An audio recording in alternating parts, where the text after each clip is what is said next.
क्या आप कभी कारगिल गई हैं? हाँ, अभी मैं पिछले महीने ही कारगिल गई थी, मुझे जाना हुआ। मेरा सौभाग्य है कि मैं इसे अपना परम सौभाग्य मानती हूँ कि शायद अगर ये पद मेरे पास नहीं होता और तो मैं मतलब हमारे सैनिकों की समस्याओं को समझ नहीं पाती और जो उनको मिला उनकी खुशी भी नहीं देख पाती और गम भी नहीं देख पाती। तो मैं बड़ी शुक्रगुज़ार हूँ अपने परिषद की कि मुझे उन्होंने कारगिल जाने का मौका दिया। पूरे भारतवर्ष से कुल 51 लोग गए थे, सब स्टेट से, 2-2, 3-3 लोग एक-एक स्टेट से गए थे। तो वो एक जो वहाँ महामिलन दिल्ली में हुआ वो भी बहुत अपने आप में यूनिक था। हमने अपनी समस्याएँ कहीं, उन्होंने अपनी समस्याएँ कहीं। एक तो ये धी धीरे-धीरे हमारा कारवां कारगिल श्रीनगर में हम लोग सब मिले और श्रीनगर के बाद सारा कुछ इंतज़ाम हमारे डिफेंस का ही था। तो जो हमारे सैनिक थे वही सब खाना-पीना, रहना बैरकों में, उन्हीं की बैरकों में था श्रीनगर में भी। तो वहाँ से सीधे हम लोग कारगिल की तरफ गए।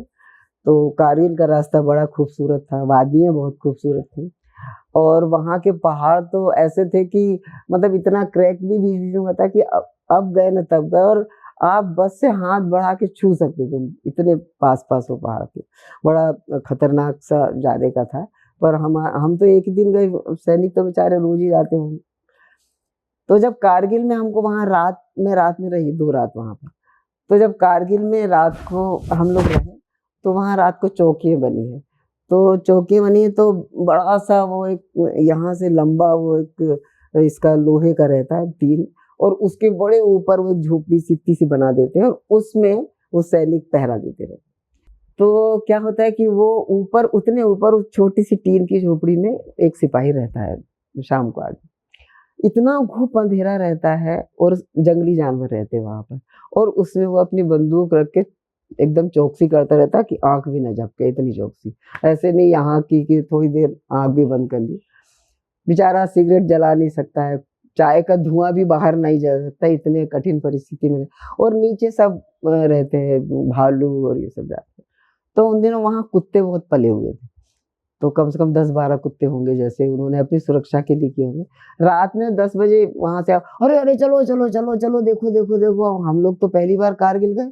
सब के सब कोई केरला के, कोई कहाँ के, कोई कहाँ के। तो बाहर निकले अपना सब कंटोप-वंटोप लेके तो बोले, "अरे! भालू देखो, भालू देखो।" उनकी आँखें चमकती हैं रात को। तो जब हमने बाहर देखा यहाँ से तो वो एक बाड़ लगी हुई थी, बाड़ के पार वो सैनिक दे रहा था और नीचे भालू ही भालू, कम से कम कुछ नहीं तो 15-20 भालू। और वो ऊपर मुझे ऐसा हुआ कि अगर ये मेरा बेटा होता और मैंने देख लिया होता इसको तो जीवन में मैं नहीं कभी आने देती यहाँ पे कि मत आओ। इतना कि अगर मान लो क्योंकि वो इतनी हिलती डुलती थी मतलब अगर मान लो गिर भी गया या उतरा भी और वो नीचे चुपचाप बैठा रहा तो ये तो गया बेचारा 24 साल का या 22 साल का लड़का रहता है। पर उनको इतनी आदत रहती है वहां से वो अपने करे थे और नीचे कुत्ते आ रहे थे तो वहां से वो हाथ हिला के कह रहा था कि कुछ नहीं है कुत्ते भगा देंगे सब।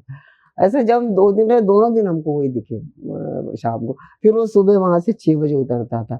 माने आप देखो कि वो लड़का वो हमारा सैनिक, वो हमारा साथी मतलब बाथरूम लगने पर भी नीचे नहीं आ सकता। यानी आपको नीचे आना ही नहीं है। आप वही है मतलब जियो या मरो, कुछ नहीं करना है। तो युद्ध की बात नहीं है तो युद्ध के पहले की बात है। ये तो उनकी जिंदगी की रूटीन है। हाँ, अब आप जो सैनिक पैदल पहरा देते हैं, बर्फ है, इतने गमबूट पहने हुए हैं, आप कुछ नहीं कर सकते। आपको सोना नहीं है, आपको कुछ जलाना नहीं है, आपको टार्च जला के देखना नहीं है कोई जानवर आ गया और आपको यहाँ से वहाँ तक क्योंकि अगर आपने जलाई और वहाँ हुआ और वहाँ से कोई आ गया तो आपकी जान गई। इतनी कठिन परिस्थिति होती है, इतनी कठिन आप कल्पना नहीं कर सकते। घर बैठ के जब हम घरों में बैठ के और रूम हीटर जलाते हैं या सर्दी में करते हैं तो हमको एहसास भी नहीं होता कि वो क्या-क्या कर रहे होंगे वहाँ। छोटी-छोटी समस्याओं में हम डर जाते हैं, हम गुस्सा हो जाते हैं, हम परेशान हो जाते हैं। हाँ, हमें लगता है कि जिंदगी पता नहीं कैसे हो गई है और वो जो हाँ जिंदगी 24 घंटे दांव पे लगी है। और आपकी ड्यूटी है। अगर आपका पेट खराब है तो भी आपकी ड्यूटी है। अगर आपको रात को भूख लगी है तो भी आपकी ड्यूटी है। कई छोटे-छोटे काम ऐसे होते हैं जो जिंदगी में रहते हैं पर वो करते हैं। वहाँ से पानी हमारे लिए लेके आते थे गर्म नहाने के लिए क्योंकि वहाँ वो सिस्टम नहीं था जो अपना होता है ना। तो मतलब सुबह बाल्टियाँ 4 बजे बाल्टियाँ लेके आ जाते थे। मैं कहती थी बताओ कोई मतलब इतने अच्छे-अच्छे पदों पे रहने वाले और इतने अच्छे से उन लोगों ने एंटरटेन किया हम लोगों को जब तक हम 2 दिन रहे और गाना भी सुनाया फिर दिन को हम लोगों ने भी अपना कहा।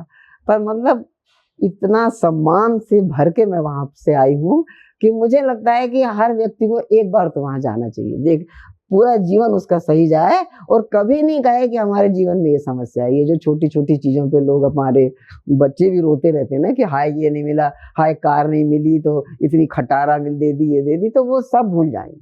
तो उनको एक बार तो जाना चाहिए और ऐसा एक होना चाहिए। मैंने उनको बोला भी वैसे कि मैं यूथ को यहाँ लाना चाहती हूँ। तो बोले हाँ मैडम बिल्कुल बताइएगा आइए। तो बड़ा अच्छा रहेगा अगर आप भी साथ देंगी वहाँ पे। मेरे को बहुत अच्छा लगेगा। मैं तो बिल्कुल आपके साथ चलूंगी और मैं देखने वालों से भी कहूंगी कि यदि आप में से कोई जाना चाहता है ये देखने की सैनिकों की जिंदगी कैसी होती है तो कमेंट बॉक्स में लिखिएगा जरूर। हम माया जी तक आपकी डिटेल आपके नंबर पहुंचा देंगे और फिर इनकी इच्छा है कि आपको ले जाए। ये मेरी तमन्ना है।